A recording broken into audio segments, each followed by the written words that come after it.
Management Services of APEC 2015, Ambassador Maria Angelina Santa Catalina.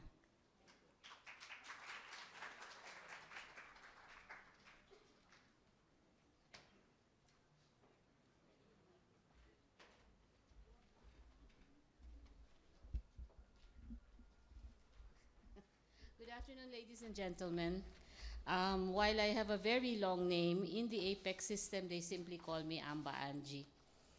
It's a practice we have in the FA, because I come from the Department of Foreign Affairs. It's a practice where we give our ambassadors different nicknames, because Maria Angelina Santa Catalina can be a mouthful. Sinabi nga ni General Romulo noon, si Carlos Romulo, ang sabi niya sa akin, dagdagan na lang ng amen, pwede ng prayer yung pangalan mo. So it's also been giving me some difficulties when I was ambassador to Finland. They really could not get the STA. Hindi ba mahilig tayo nag-abbreviate? MA, Maria, STA, Santa, they couldn't get it. So they just called me, can we call you Amba Angie? I said, sure. And Angie in Finland is very easy because they have very short names there. Petri, Pepe, mga ganyan. Yung mga habang pangalan natin din, does not work for them. Okay, anyway, thank you very much for coming to join this press briefing. I actually am representing the Office of the Director General. Our APEC Director General is Ambassador Marciano Painor. Because we are managing many other meetings, he's not in town right now because he's looking into the preparations for Iloilo and for a meeting of the women that will follow immediately after the meetings here in Cebu. So medyo nakakabit-kabit, you know, it's really, we have to take turns in arranging for the meetings. So I hope you don't mind, it will have to be me. So what I'd like to do today is give you a short briefer on what APEC is all about to contextualize you and to give you the frame under which the whole hosting of the Philippines is taking place. This briefing is actually based on a briefing that is prepared by our APEC spokesperson, who is the DDG Charles Jose. I'm sure you're familiar with him because he is also the DFA spokesperson. And perhaps in your mind, you're asking why you see the spokesperson also for APEC. It makes sense because APEC is a multilateral international commitment in foreign policy. And additionally to that, Assistant Secretary Charles Jose used to be part of the APEC Secretariat. He was seconded there during his stint as a Foreign Service officer assigned to our embassy in Singapore. So he's very well placed to speak about issues and about the situation of APEC within the context of the world order. I am not as competent in terms of the substantive portion. I will answer what I can with regards to your questions, but my task today is to give you the overall picture and then to zoom in on the different preparations that go behind the scenes in preparing ourselves for the hosting of the Philippines. So first of all, am I supposed to do this? Okay. Did I point there? Okay. First of all, does it show? Where does it show? Okay. First of all, what is APEC all about? Okay. It's really an economic forum. And its primary goal is to support sustainable economic growth and prosperity in the Asia-Pacific region. Your question perhaps is, why is there a need for APEC? Well, some time ago, about 20 years ago, 25 years ago, there was a perceived need among the different countries at this point in time for a place where people could talk about, where policymakers could talk about issues of trade without necessarily negotiating.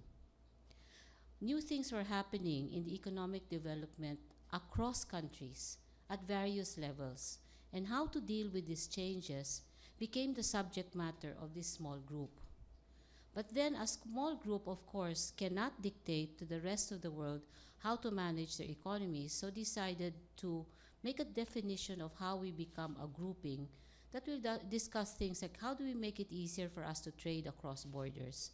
How will it make it easier for us to be able to cross borders at lower tariff rates, so that we cut our costs when we export to these countries, so that when we bring in imports into our countries, it will be at a lower cost and therefore cheaper for us, creating a bigger market. That's how it all started. It all started in a small research group located somewhere in Japan. I think, if I'm not mistaken, it was one of these economic research entities. People felt, you see, that sometimes when diplomats or trade negotiators meet at the table, immediately may plano na sila. We want this from you, we want this from you, we don't want that. But is there a middle ground where we can just talk ideas muna, if this is going to be something that will work for us? That is the essential concept of APEC, a forum of exchanging ideas, exploring new possibilities to promote free and open trade across certain borders. The interesting thing about it is that they decided to facilitate membership by defining it geographically. You have to be part of the Pacific community. So what is the net effect? It limits membership, but at the same time, it creates a certain regional integration mechanism. That the region of the Pacific, which is composed of developed countries and developing countries, can use each other as trade partners to improve trade within the region and therefore bring economic prosperity to the region. That's the whole idea. That's what APEC is all about.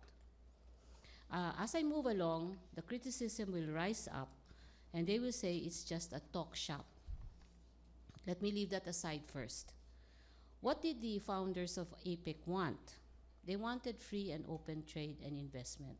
Translated, what does that mean? It means that your trade in goods and services can go across borders unimpeded by tariffs, unimpeded by protective measures.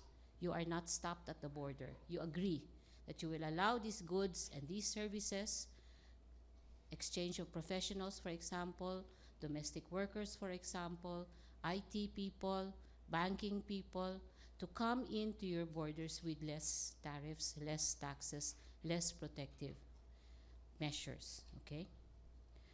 What is the point? The point is to have an acceleration in regional economic integration.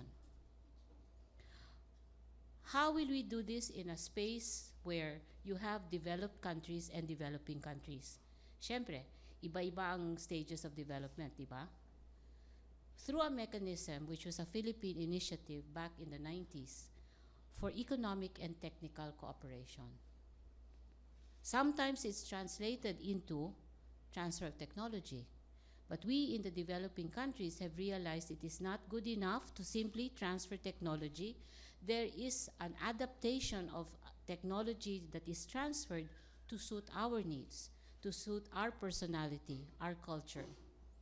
You know, they went very gung-ho about 10 years ago about transferring environment technology from Europe into Latin American countries. I do not remember exactly what that technology was, but when they transferred it from a European country to a Latin American country, it did not work in the Latin American country. And you know why? The mechanism could not function in a hot tropical environment. It worked well in a cold country, but it failed in a hot tropical country.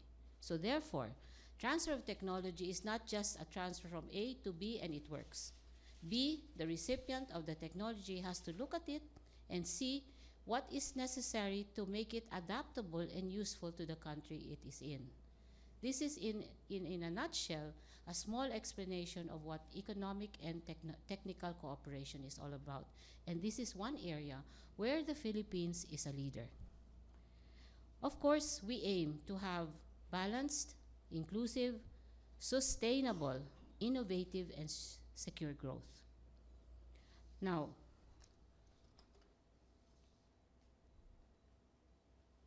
Am I doing this right? It's not working.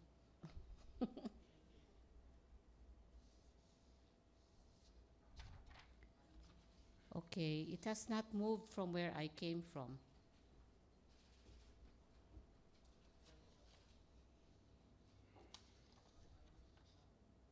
Let's going backwards, forward back. There we go. Okay. Now, this one. Okay, thank you. Sorry, I'm not very techy. I am already in my old age. Uh, what you see in front of you is a sample of a classic Apec setup. They call it the hollow rectangle. Okay, and usually, what you see are people sitting at the table. Usually it's representatives, two representatives from each economy that sits at the table, and people sit behind them. So at the very least, what happens here is four representatives from each economy comes and participates. You have two in front and two in the back. But depending on the space that is available in the room, it can go as much as 10 people sitting in the back. Okay. There are discussions. APEC establishes policy goals, but they take discussion seriously in order to create tangible results. Okay. But what is interesting about APEC and makes it unique among the different organizations internationally is that it operates on a platform of consensus building. There is no voting here.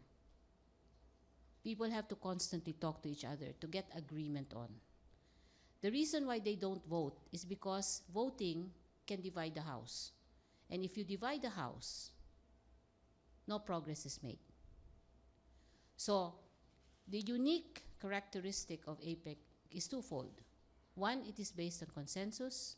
And second, the participants in this forum do not discuss as political states. They discuss only as economies. Your question is, why is that so? Okay. It's because the membership in APEC is constituted of some countries that do not have national flags.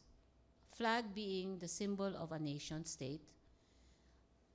For example, Hong Kong, China does not have a flag, but it is a viable economic bloc that is most useful in the integration, in accelerating integration here. It is a partner. Chinese Taipei is another one. We in APEC do not go into discussions that border on politics because it hampers the discussion on economics.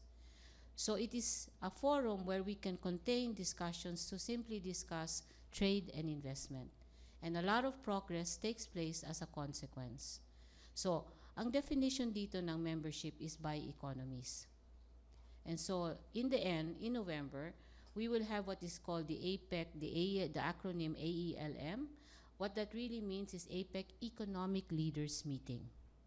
It is possible, and it is the reality, that the leaders are also the political leaders, but they come into the APEC summit arena simply as economic leaders. So therefore, if you look around, no flags are flying, save for the Philippine flag, because we are the hosts. The APEC flags are flying, and that's it. Okay? Now, the Japanese had been the first to think about APEC, but it was really under the leadership of Australia, under the former Australian Prime Minister Bob Hawke, in Seoul in 1989, when 12 representatives from 12 countries decided to sit down and to begin to discuss the vision of a group that would talk about free and open trade in the region.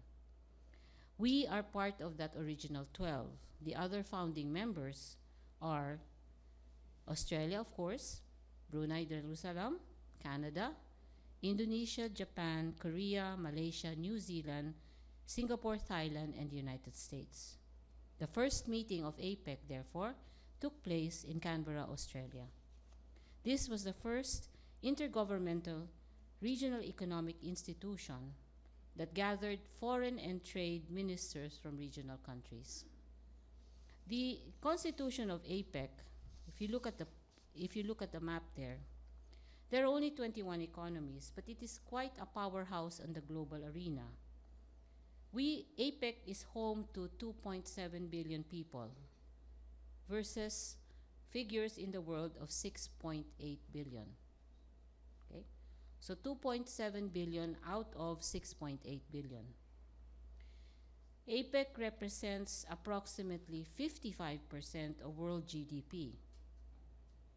APEC is 32 trillion US dollars, as against 58 world figures, 58 US trillion dollars. It also represents 47% of world trade. So you can see it's not a small forum at all. This is where member economies representing 47% of world trade get together.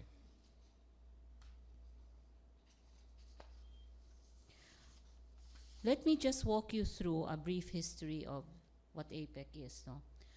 As I said, it's defined. If you look at the map, you will see that it's really defined by the Pacific Ocean. We have a number of requests from countries like India. India's request for membership is pending, not only because, well, mainly because it's not within the Asia-Pacific Economic Region, but there are also other reasons for that, which I am not privy to.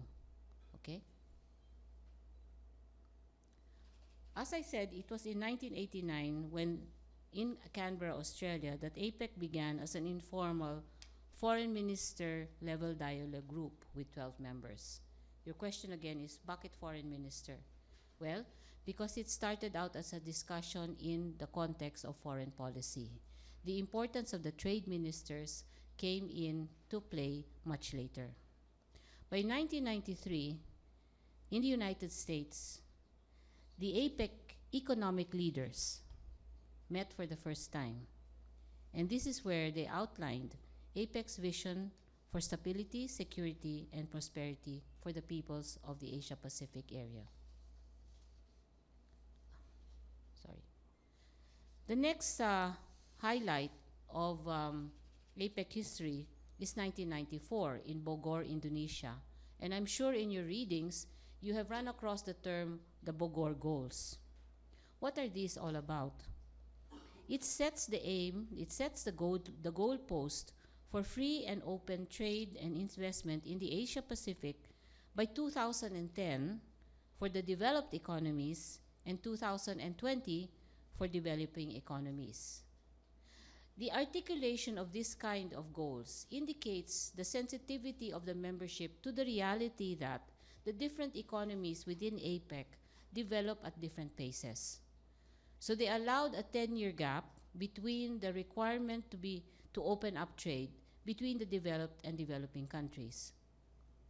By 1995, in Japan, they adopted the Osaka Plan of Action Agenda, which sets a framework for the Bogor Goals through trade and investment liberalization, concepts of business facilitation, and sectoral activities, which was underpinned by policy dialogues and economic and technical cooperation. What does this mean? It really means that after having established the goal, the question of how do we achieve these goals now? And therefore, the mechanism of policy dialogues came into play, and as a consequence of those policy dialogues, there arose the need that developing countries needed some kind of economic and technical assistance. However, we have moved away in APEC from a donor-beneficiary relationship. It is a partnership relationship among the countries of APEC. So the critical word here is that of cooperation and partnership. There are three pillars in the APEC overall agenda, which is followed up to this day. As I mentioned earlier, it's trade and investment liberalization, business facilitation or making business easier, and Ecotec or economic cooperation. Ecotec is the flagship of Philippine initiative. We started it, we're pushing it, we continue to chair the Committee on Ecotec because it is a critical mechanism for us to be able to enhance our capacity to participate in liberalization and business facilitation. The concept of trade and investment liberalization is really action that is taken to reduce tariff and non-tariff barriers to trade and investment in order to create jobs, to create income, and to create growth. Insofar as business facilitation is concerned, the idea is to adopt, to discuss measures that will reduce the time, cost, and uncertainty of doing business in the region. In other words, creating a good business climate.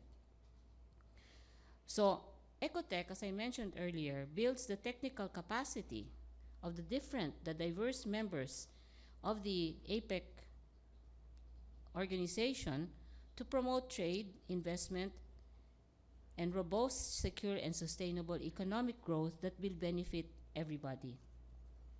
It talks about what do you do? What does Ecotec focus on? It includes strengthening anti-corruption, cross-border education and skills training, emergency preparedness, energy security, environmental protection, defense against pandemics, and infrastructure development, among others. So, the Ecotec component of APEC takes a holistic approach to the development of trade and investment because it brings in other concerns that impact the progress of trade, such as emergency preparedness. If we are hit by disaster, our economic abilities are hampered, diba? Corruption is also something that can hamper our development, so they focus on anti-corruption in order to aid trade and business. Then, of course, we learn from each other. We have cross-border skills and education training. In fact, we in the Philippines are bringing our skills outside the borders already. Infrastructure development is another concern. Now, in 1996, we hosted the first APEC here. What did we do? What was the achievement then? Our achievement there, our key achievement was the establishment of what we call the Manila Action Plan for APEC or MAPA. What did this do? So, if you look back, we talked about having a forum where we could exchange ideas on economic development and progress, right? And then we created the goals. And then we created mechanisms through policy dialogue and Ecotec.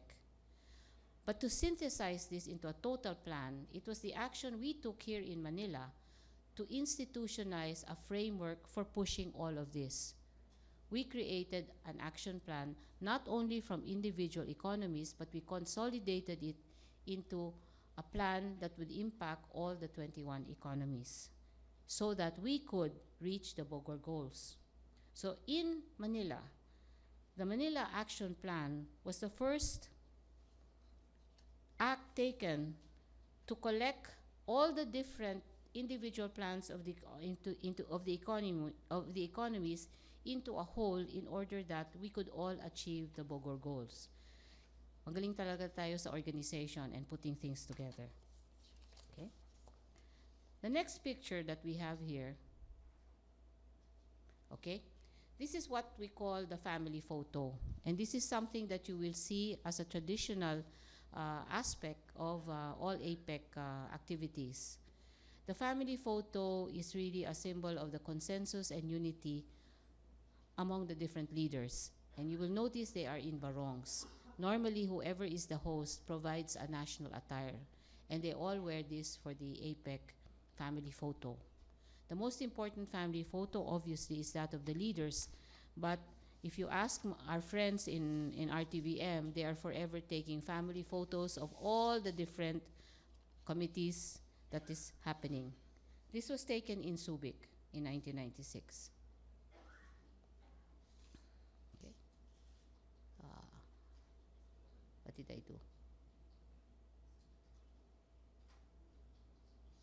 hold on. I want to show you the different people who have the different economies that have hosted. And next to this, as they are appearing, are the different logos that have been used. What is unique about the development of the logos is that the APEC chair for the year decides on how they want to symbolize their efforts.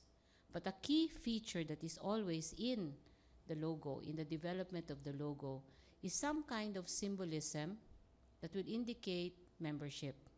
So for example, if you look at the boomerang,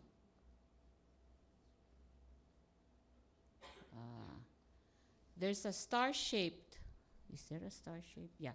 The star-shaped APEC symbol, that is the Australian icon. That is actually 21 boomerangs put together in the shape of a star. If you look at the Singapore one, that's supposed to be fireworks, 21 bursts. And if you look at the APEC, like there's the blue one in the middle on the bottom, that is Indonesia. That is a symbol of the Garuda, their famous bird, their mythical bird, with the feathers symbolizing the 12. And finally, if you take a look at the corner, that is the last hosting in Beijing. Beijing, that's 21 lines outlining their symbol, which is the Tower of Heaven. In our case, we developed a logo for our hosting in 2015. Okay? We'll talk about the logo in a while. Your question is probably, why are we hosting APEC? Okay. First of all, as a member economy, it fulfills our international commitment. It's part of the deal. When we agreed to become a member economy, we agreed that we will participate and host when we can. Another reason is that because we can commit to host an international conference, it improves our international stature. And it also gives us recognition that indeed the Philippines is a vibrant, dynamic, energetic, and innovative economy. We're in the process of becoming, and we're doing it very actively. It also widens our approaches. It also widens our opportunities for increasing regional trade, especially in what we call the intra-APEC trade. There is a lot of trade that takes place among the different APEC economies. I can share the figures with you, but I don't really want to go into the figures. I will show you later how we have gotten from our participation in APEC. But I think the best thing we can do, we can derive from APEC, is because of the increased trade opportunities and our ability to use it, we increase investment funds, funds which will fuel our national capacity to develop our human capital, to improve our physical infrastructure, and to further assist and develop financial and economic enterprises, or in other words, our SMEs, which we see as our engines of growth. So this is why we are hosting APEC. The leadership, okay, here are some statistics. Might be too small to show you, but what we're saying is that since our exports as of 2015 is already 47.6 billion, which is 84% of our total exports to the world. Our imports are balanced by 77.7% of total exports. So we do have a balance of trade here in our favor, okay? And this has been the trend that we increase our trade over the years by a growth of something like 6.8% every year since our membership in 1989. So there has been an improvement in our trade figures as a consequence of APEC. And we are looking forward to more increased trade because of the kind of initiatives that we are undertaking in the various discussions. Here is the Apec logo.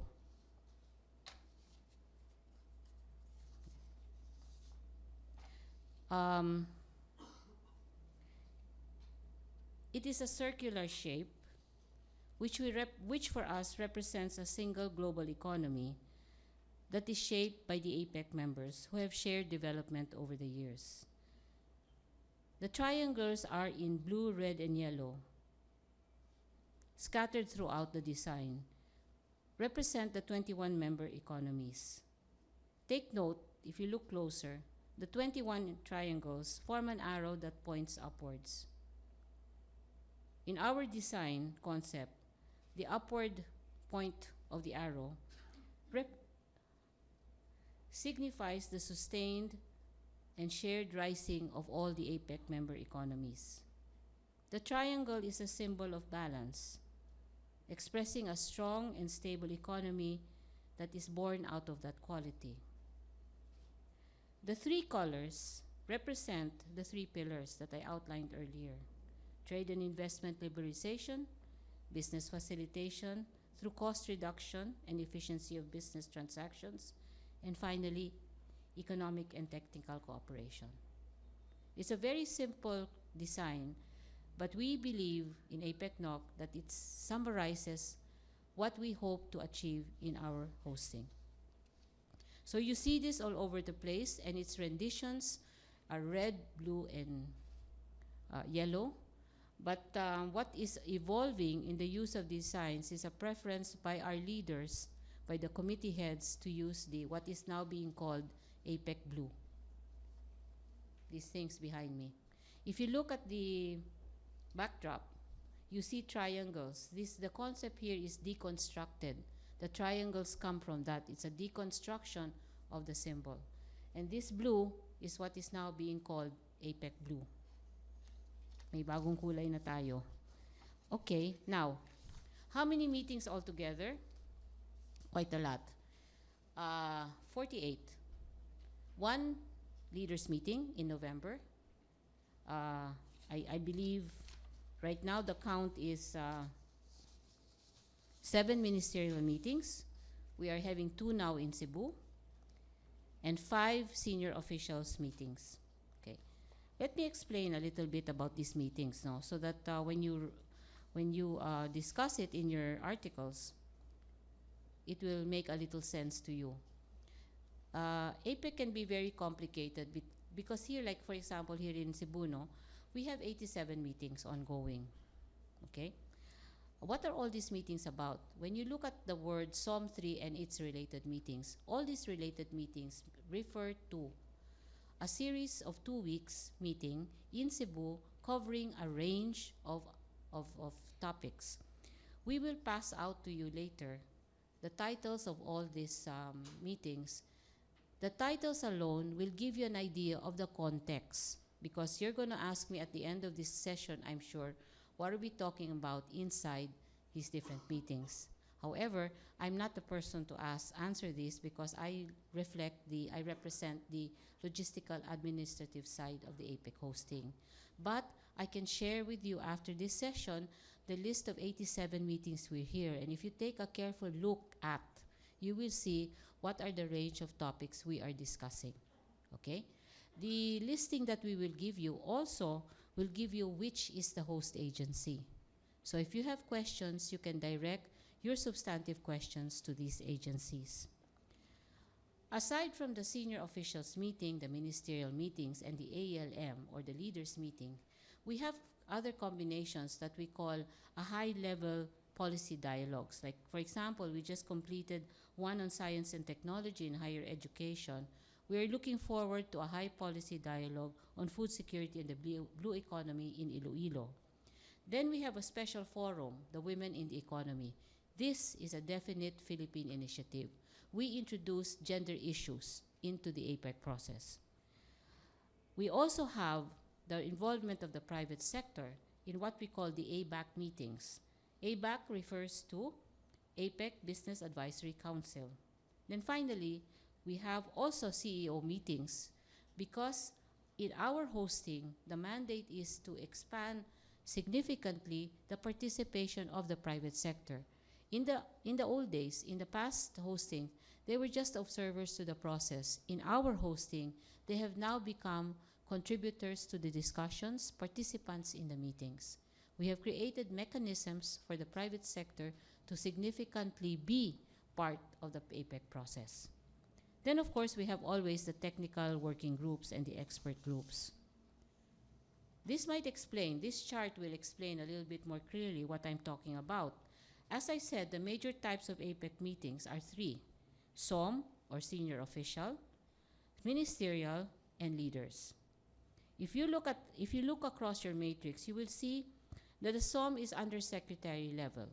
So the head of delegations is usually an undersecretary or a deputy minister. Ministerial is cabinet level, then of course the leader is the head of government or state.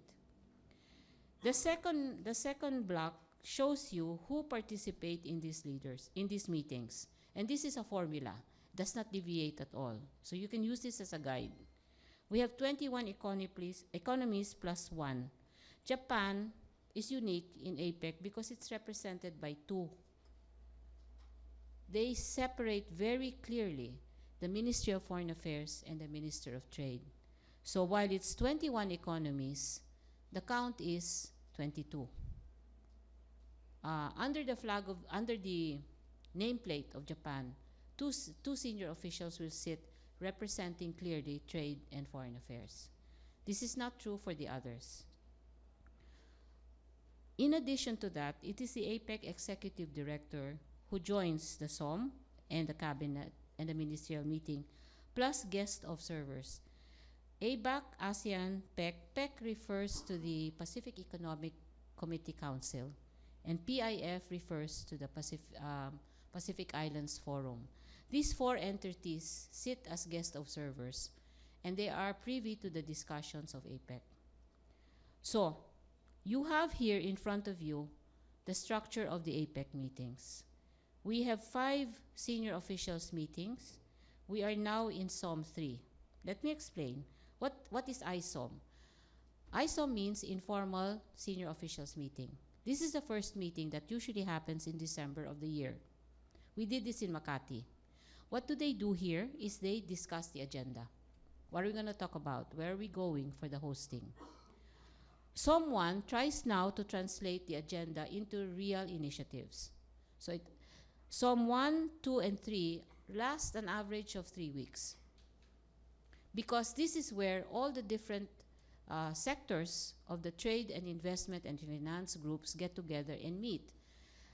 You will see this more clearly when I give you the list. So we have intellectual property, we have the ombudsman, we have investment experts, and so on. We have environment, and so on down the line. SOM 3 in the structure of APEC is the most critical of the SOMs because this is where they finalize the recommendations that they will present through the ministers to the leaders. CSOM refers to the concluding SOM. They hammer out the final text of recommendations for the leaders. Insofar as the ministerials are concerned, there is a schedule that is followed, and it depends on the host agenda. Here we have a little bit more flexibility. In our case, we have 7 ministerial. We had the trade, we're having the structural reform here, as well as the finance. We're going to have transportation and energy pretty soon, as well as the SME. These are reflective of our concerns. Then finally, you have the leaders' meeting. So that is the context in which I'd like you to understand how you will track the different meetings. The next chart, shows you, I hope I get the next chart. There, the next chart shows you the kind of meetings that are happening now here in Cebu. Iba-ibang klase, madami. Preparatory meetings, forums, or dialogues. In the dialogues, this is where the industry comes in. So right now, we have 2 dialogues that have been completed, chemical dialogue and the automotive dialogues. The representation here per economy, one is a government representative, the other one is private sector. They sit together at the table to discuss policy and make recommendations.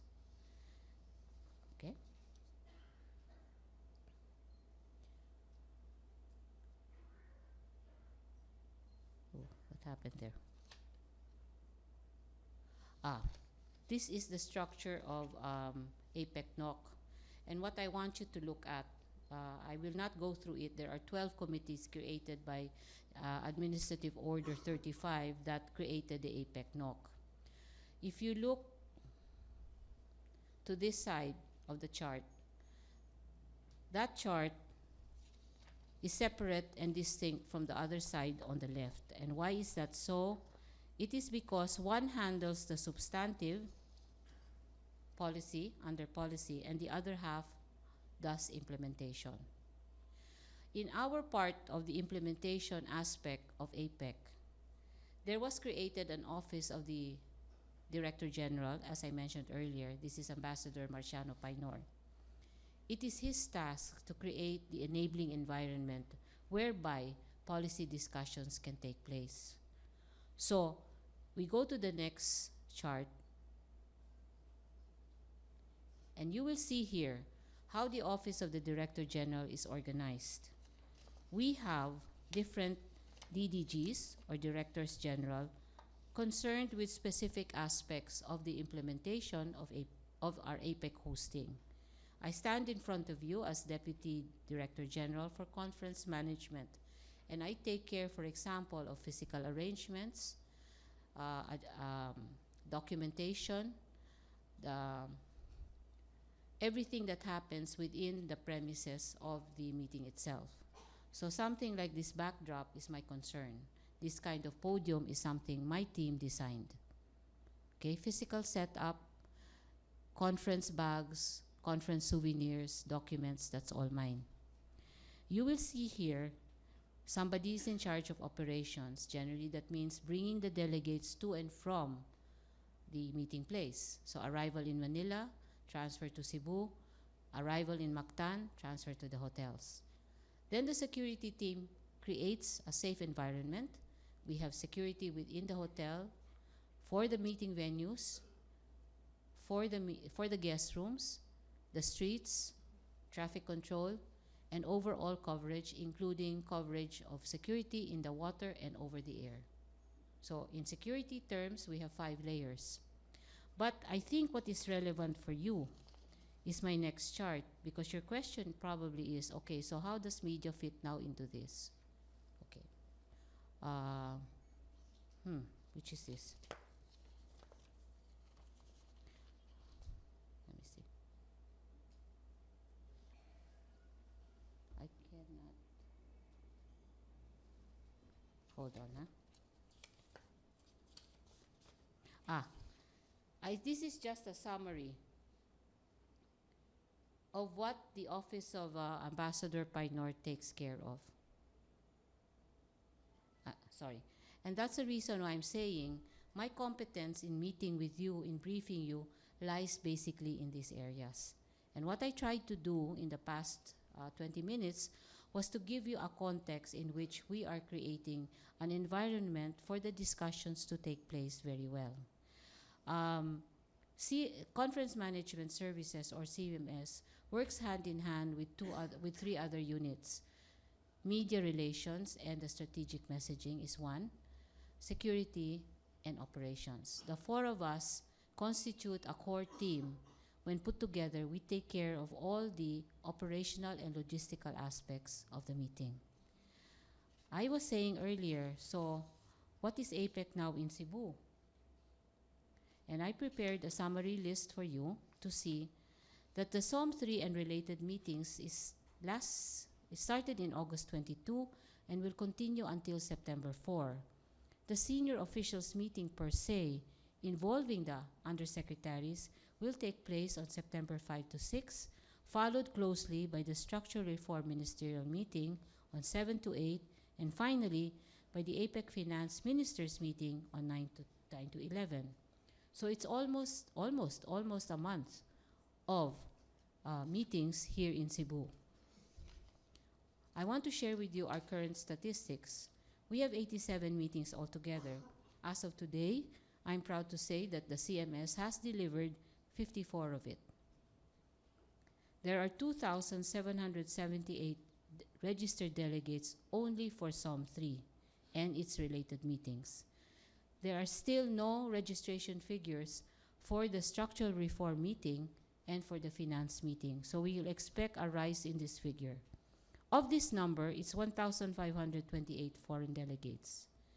Additionally, we have 57 resource speakers, and the last figure just indicates how many badges of this kind we have released. As I raised earlier, your question is, how do you fit in now as media into this picture? We created within the organizational setup certain people that you can link up with. We have a DDG for strategic messaging. Okay, this is Yusek Valte. We have a DDG for media relations. This is Mr. Nadal. Okay, and you have an Apec spokesperson who also has the rank of DDG, as I mentioned. So these are your three main sources for information about what's happening inside Apec, inside the various meetings of Apec. But we do allow you to interact because there are possibilities for media coverages, not just photo ops, but also media coverages, but it depends on the host agency. So it is important for you to identify who is the talking head. Given that we had 87 meetings here, it would not be possible for the spokesperson to handle all 87 meetings. So there was agreement internally that each agency would identify their talking head, who will speak on behalf of the agency and give you an idea of what happens within. So I prepared a list for you to identify which are the host agencies, but you will have to go and find out, maybe with the help of Stratcom and RTVM, who exactly are the talking heads. If you got hold of the newspaper Freeman today, you will see an article, I think on the second or fourth page, where Yusek Kenneth Hartigan-Go is speaking about the health initiatives.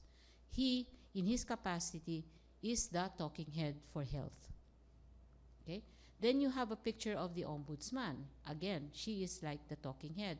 So that each individual agency has the person, a focal person that you can speak to about what is happening inside. My team only sets up the environment. It's almost like a stage production.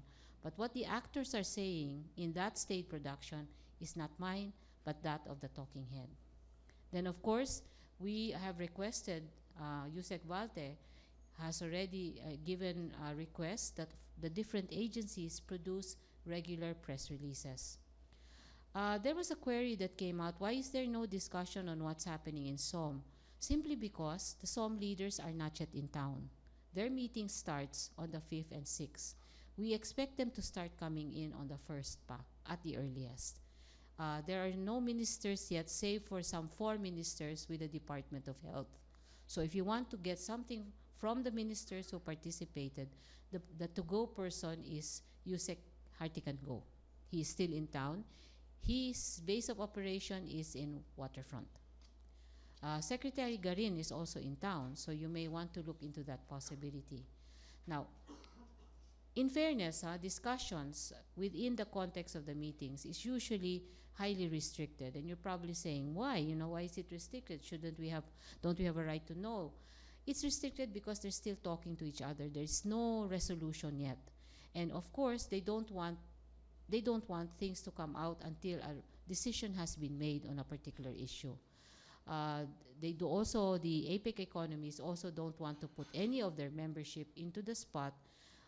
We can make our own initiatives and statements in the press if you are the talking head, because we are the host, but we don't know how the other economies feel about it. They will not stop us from talking about our initiatives as Philippine host, but exposing exactly what is happening within the context of the meeting until it is resolved, until they have come to terms, is a little difficult. So we do seek your understanding. The best approach here is to listen to the press briefings, participate in the different press coverages which the different host agencies open up, and maybe have scheduled interviews with the different talking heads. The press center becomes your forum for interaction with the various talking heads. So, ladies and gentlemen, that's all I had to say today. That's all I wanted to share with you, and I hope it has clarified many things about the operational, how APEC works, where did it start, where is it going, and how we are participating, and where you can be part of the process. Thank you very much for your attention.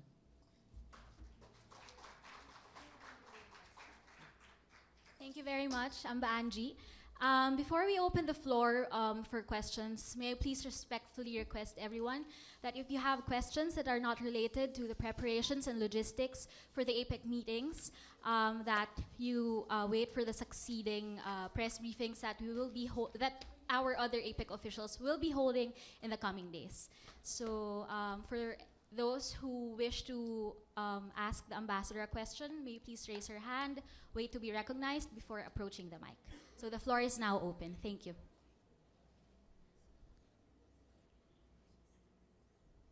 Anyone?